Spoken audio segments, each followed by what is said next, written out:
দেশের রাজনীতিতে চলমান সংকটের জন্য অন্তর্বর্তী সরকারকে দায়ী করলেন বিএনপির মহাসচিব মির্জা ফখরুল ইসলাম আলমগীর। একটি দল নির্বাচন বানচাল করতে উঠে পড়ে লেগেছে বলে অভিযোগ তার। রাজধানীতে আলাদা অনুষ্ঠানে তিনি আরও বলেন, ভিন্ন মত থাকবেই, তবে সবার আগে দেশের স্বার্থ ভাবতে হবে।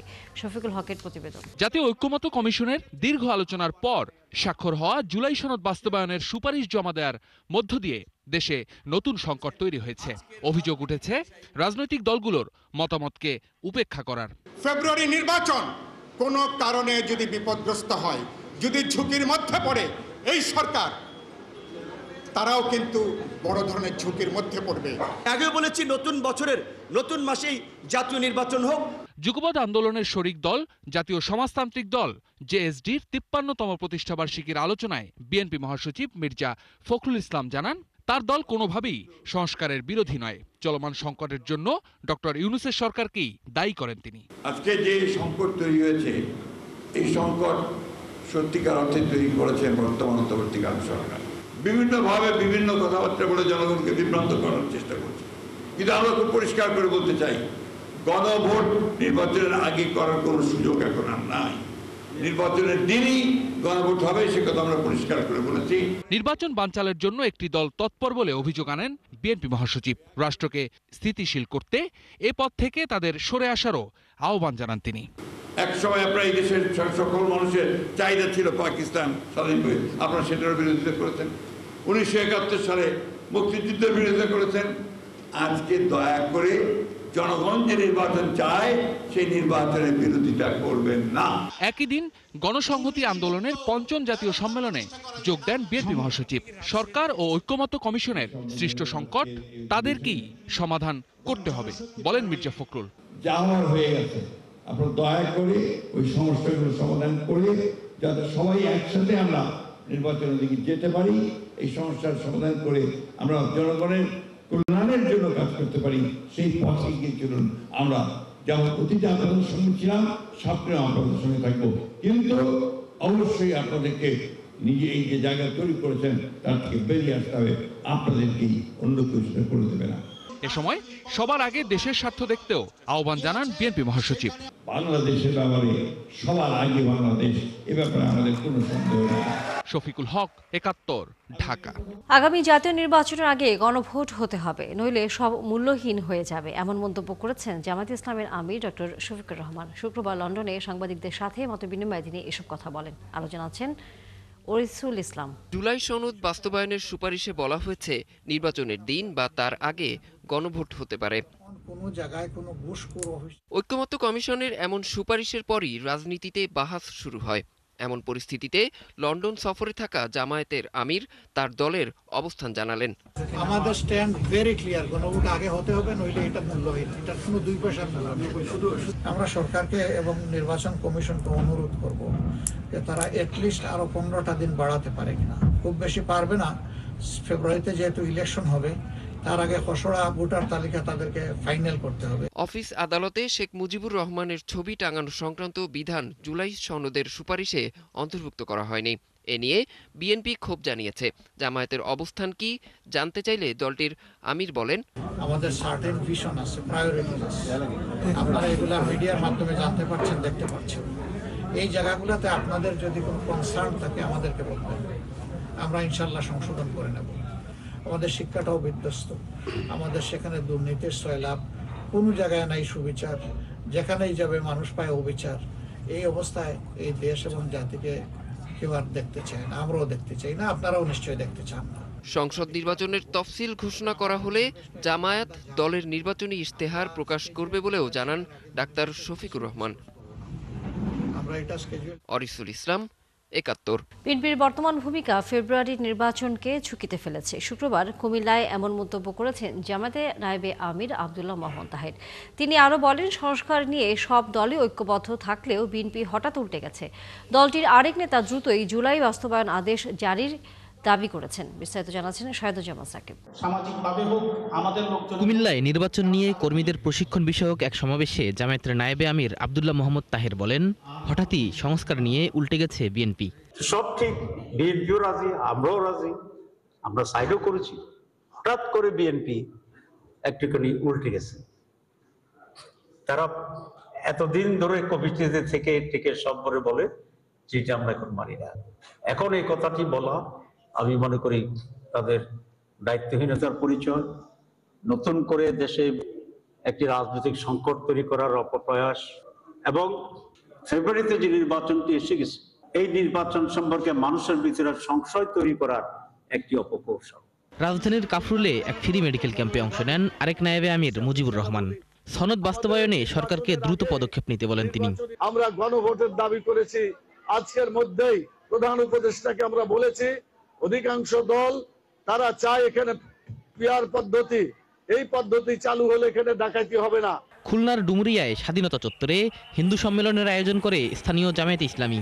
এতে যোগ দেন দলটির সেক্রেটারি জেনারেল।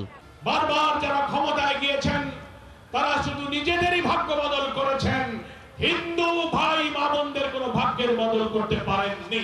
চোখ রাঙিয়ে হিন্দুদের উপরে মাথা গরম করে, চাঁদাবাজি করে, ঘের দখল করে, ডিসিআর কেটে আপনি হিন্দুদের উপরে রাজনীতি করবেন, সেই বাংলাদেশ এখন নেই, সে বাংলাদেশ পরিবর্তন হয়ে গেছে। এটা হচ্ছে নতুন বাংলাদেশ। এখানে প্রত্যেকটি ধর্ম রাজনৈতিক দলের ভিন্ন মত প্রকাশের স্বাধীন অধিকার আছে। কি বলেন, ঠিক কিনা? চোখ রাঙিয়ে এক ধর্মের লোককে আর এক ধর্মের দিকে নেওয়া যাবে না। তার দাবি, হিন্দুদের ভোট এখন দাঁড়িপাল্লার দিকে ঝুঁকে পড়ছে। প্রত্যেকটি ইউনিয়নে আমার হিন্দু ভাইরা দাঁড়িপাল্লার জোয়ার। শাহিদুজ্জামান সাকিব, ৭১, ঢাকা। জুলাই সনদ বাস্তবায়নের সুপারিশ আর গণভোটের দিনক্ষণ নিয়ে পরস্পর বিরোধী অবস্থানে আছে রাজনৈতিক দলগুলো। এই পরিস্থিতিতে ভিন্ন পক্ষ সুযোগ নিতে পারে বলে শঙ্কা জানিয়েছেন একজন বিশ্লেষক। সংকট সমাধানে সংলাপের পরামর্শও দিয়েছেন তিনি। ফরাদ ইবনে মালিকের প্রতিবেদন। জুলাই সনদ নিয়ে বিতর্কের শেষ হচ্ছে না কিছুতেই। প্রধান রাজনৈতিক দলগুলোর মতানৈক্যে আদতে ঝুলেই আছে এর ভবিষ্যৎ। যার উপরে গণভোট হবে জুলাই জাতীয় সনদ যেটা স্বাক্ষরিত হয়েছে সেটা তো এই সনদে নাই। কোনো কারণে যদি জাতীয় নির্বাচন সঠিক সময় নাও হইতে পারে, আমরা আশা করি সঠিক সময় ইনশাল্লাহ হবে, তখনও তো জুলাই সনদ তো আমাদের পাশ করতে হবে। জুলাই সনদ তো একটা সংস্কার। গণভোট কি আগে হবে নাকি পরে হবে, আমরা মনে করি এটা জামায়াত ইসলাম এবং বিএনপির মধ্যে একটা কুতর্ক। ঐকমত্য কমিশনের এত আলোচনার পরও কেন হলো এমন অবস্থা, উত্তর খুঁজছেন বিশ্লেষকরা। নোট অফ ডিসেন্ট এটা সহজভাবে উল্লেখ করতে হবে, ডেডলাইন দিয়ে দেওয়া এটাও কিন্তু এদের উচিত হয় নাই। জামাত একটার পর একটা গন্ডগোল লাগাচ্ছে। জামাত ভালোভাবে যেন নির্বাচনে বিএনপি ক্ষমতা আসবে, তারা কি যত দেরি হয় বিএনপি দুর্নাম করবে, খারাপ কাজ করবে, ওইটাকে তারা সামনে এনে এক্সপ্লয়েট করবে। এ থেকে বের হবার সমাধানও বাতলে দিলেন তারা। উভয় পক্ষে বিএনপি সহ যারা ২৪-এর অভ্যুত্থানে যারা সহযোগী যোদ্ধা ছিল তারা এবং ইউনূস সাহেব আলাপ আলোচনার মাধ্যমে এটাকে মীমাংসা করা উচিত হবে। সরকার তার সকল প্রক্রিয়া চেষ্টা করছেন যে একটা রাজনৈতিক মতৈক্য যেন তৈরি হয় সকল রাজনৈতিক দলগুলোর মধ্যে, কারণ এর আসলে বিকল্প নাই। কারণ আমরা যদি এই ঐক্যমত প্রতিষ্ঠা করতে না পারি এবং জুলাই সনদের সকল বিষয়ে আমরা যদি একমত না হই, তাহলে বাংলাদেশ একটি সুযোগ হারাবে আর কি, যে আগামী দিনের বাংলাদেশ নির্মাণ করার জন্য যে প্রত্যাশা সেই সুযোগটি হারাবে বাংলাদেশের মানুষ, এবং এখানে সবচেয়ে ক্ষতিগ্রস্ত হবে হচ্ছে এদেশের জনগণ, এদেশের তরুণরা। রাজনীতিতে সবাই যখন নিজেদের অবস্থানে অনড় থাকে তখন গণভোট ইস্যুতে প্রধান উপদেষ্টা সিদ্ধান্ত নেবেন বলে জানিয়েছেন প্রেস সচিব শফিকুল আলম। বলেন ১৫ ফেব্রুয়ারির আগে নির্বাচন হবে। নোয়াখালী বিজ্ঞান ও প্রযুক্তি বিদ্যালয়ের তরুণদের জ্ঞান এবং মেধার বিকাশ উৎসাহিত করতে আয়োজিত মাইন্ডব্রিজ ও নলেজ কম্পিটিশন ২০২৫-এর অনুষ্ঠানে তিনি কথা বলেন। প্রেস সচিব আরও বলেন, যে যত ষড়যন্ত্র করুক নির্বাচন পেছানোর শক্তি তাদের নেই। উপদেষ্টাদের সেফ এক্সিট প্রসঙ্গে শফিকুল আলম বলেন, উপদেষ্টারা এখন দেশেই আছেন, পরেও দেশেই থাকবেন। পলিটিক্যাল পার্টি থাকলে মতবিরোধ থাকবে, আমি এক কথা বলবো আরেকজন আরেক কথা বলবেন, এটাই নিয়ম। পলিটিক্যাল পার্টিগুলো পুরো পৃথিবীতে এইটাই নিয়ম। তো এই জায়গায় যেটা হচ্ছে যে এই বিষয়ে আমাদের উপদেষ্টা পরিষদ এবং ক্যাবিনেট, আমাদের চিফ উপদেষ্টা, প্রধান উপদেষ্টা, ওনারা এটার ব্যাপারে ডিসিশন নেবেন। বাট যে কোনো ডিসিশনই হোক না কেন, ইলেকশন 15 ফেব্রুয়ারির আগে ফেব্রুয়ারি প্রথমার্ধে হবে। এইটা কোনো শক্তি নাই এই ইলেকশনকে পিছানো। এবার ঝটিকা মিছিল করতে অর্থদাতা আওয়ামী লীগের পলাতক নেতাদের ধরতে চায় পুলিশ। তারা বলছে এ নিয়ে অভিযান চলছে। শুক্রবার দলটির ঝটিকা মিছিল করার সময় 46 জনকে গ্রেফতার করেছে পুলিশ। এবছর সব মিলিয়ে এখন পর্যন্ত 3000 আওয়ামী লীগ নেতাকর্মীকে গ্রেফতার করেছে আইনশৃঙ্খলা বাহিনী। সাজিদ সরকারের প্রতিবেদন। চলতি পথে হঠাৎ করে হাতে গোনা কয়েকজন একসাথে হয়ে চেষ্টা করছে মিছিলের, আবার কিছুক্ষণের মধ্যেই মিছিল শেষ করে যে যার মতো মিশে যায় পথচারীদের ভিড়ে। গোয়েন্দা সূত্র বলছে কার্যক্রম স্থগিত থাকা আওয়ামী লীগ ও এর সহযোগী সংগঠনের নেতাকর্মীদের আনাগোনা বেড়েছে ঢাকার বিভিন্ন এলাকায়। ঝটিকা মিছিল থেকে ককটেল ফাটিয়েও জনমনে আতঙ্ক তৈরি করছে তারা। এ কারণে শুক্রবার ভোর থেকে রাজধানীর বিভিন্ন থানা এলাকায় অভিযান চালায় পুলিশ। ঝটিকা মিছিলের চেষ্টাকালে গ্রেপ্তার করা হয় 46 জনকে। জনমনে আতঙ্ক সৃষ্টি করার একটা অপচেষ্টা এবং যে কোনো মূল্যে ঢাকায় তাদের যে অবস্থানটা সেটা প্রকাশ করানো, এটা বেসিক্যালি তারা যেটা করে এটা মিছিল করে মিছিলের ছবি এবং ভিডিও তাদের সামাজিক যোগাযোগ মাধ্যমে ছড়িয়ে দেয় এবং তাদের যে তৎপরতা আছে, তারা যে সক্রিয় রয়েছে সেটা জানান দেয়। পুলিশ বলছে মিছিলে অংশ নিলেই টাকা পাচ্ছে কর্মীরা, তাই অর্থদাতাদের ধরতে চায় তারা। একটা নির্দিষ্ট হয়তো অ্যামাউন্ট না হলে তো সে আসবে না। তো এই ক্ষেত্রে আমরা অনেকের কাছ থেকে জিজ্ঞাসাবাদ এই তথ্য পেয়েছি, তাদেরকে মোটিভেট করার জন্য বিভিন্নভাবে আর্থিক প্রণোদনা দেওয়া হচ্ছে, সেগুলো আমরা মাথায় রাখছি এবং যারা এই প্রণোদনাগুলো দিচ্ছেন, যারা আর্থিকভাবে সহায়তা করছেন, তাদেরকেও আইনের আওতায় নিয়ে আসার জন্য আমরা কাজ করছি। চলতি বছর দলটির 3000 নেতাকর্মীকে গ্রেপ্তার করেছে বাহিনীটি। সাজিদ সরকার, 71, ঢাকা। নির্বাচনের আগেই মানুষের পক্ষে জ্বালানি নীতি না করলে ভবিষ্যতে রাজনীতিবিদদের পরিণতি হবে আওয়ামী লীগের মতোই। শুক্রবার ভোক্তা অধিকার সংগঠন ক্যাবের সভাপতি AHM শফিকুজ্জামান এমন মন্তব্য করেন। আর সংগঠনটির জ্বালানি উপদেষ্টা অধ্যাপক শামসুল আলম বলেন, জ্বালানি খাতকে দুর্নীতিমুক্ত করলে অর্থনীতি ঘুরে দাঁড়াবে। আরও জানাচ্ছেন মজিউল হক রুমেন। বিগত আওয়ামী লীগ সরকার লাইন নির্মাণ থেকে শুরু করে বিদ্যুৎ কেন্দ্র স্থাপন, গ্যাস ও জ্বালানি তেল খাতের সকল প্রকল্পের জন্যই দায়মুক্তি আইন করে, যার ফলে প্রকল্পগুলোর দুর্নীতি ও অনিয়ম নিয়ে প্রশ্ন তোলা যায়নি, যা অর্থনীতির বড় বোঝায় রূপ নিয়েছে। 2 দিনব্যাপী জ্বালানি রূপান্তর যুব সংসদে বিগত সরকারের এমন কর্মকাণ্ডের সমালোচনা করেন ক্যাব সভাপতি শফিকুজ্জামান। শিল্পে নিরবচ্ছিন্ন সরবরাহের কথা বলে গ্যাসের দাম বাড়ানো হয়েছে, কিন্তু সরবরাহ মেলেনি, যা দেশের অর্থনীতিতে নেতিবাচক প্রভাব ফেলেছে বলেও জানান তিনি। এরকম শত শত ফ্যাক্টরি বন্ধ হয়ে যাচ্ছে, শুধু পর্যাপ্ত গ্যাস দিতে পারেনি। সরকার প্রতারণা করেছে এই অর্থে যে তারা বলেছিল যে গ্যাসের দাম বাড়িয়ে তাদেরকে নিশ্চয়তা দিবে যে গ্যাসের আনইন্টারাপ্টেড সাপ্লাই, কিন্তু তারা ব্যবসা করতে পারছে না শুধুমাত্র আমাদের এনার্জি ক্রাইসিসের কারণে। একই কাজ চলতে থাকলে রাজনীতিবিদদের ভবিষ্যৎ আওয়ামী লীগের মতোই হতে পারে বলে হুঁশিয়ারি দেন তিনি। প্রতিটা রাজনৈতিক দল তাদের জ্বালানির পলিসি কি হবে সেটি স্পষ্ট করা দরকার।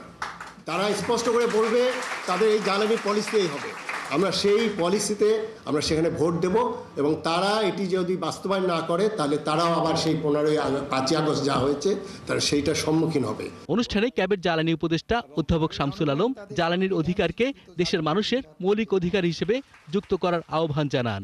রাষ্ট্রের সার্বভৌমত্ব রক্ষা করার বিষয়টি তখনই অর্থবহ হবে এবং ফলপ্রসূ হবে যখন জ্বালানি রূপান্তরে জনগণের সার্বভৌমত্ব প্রতিষ্ঠিত হবে।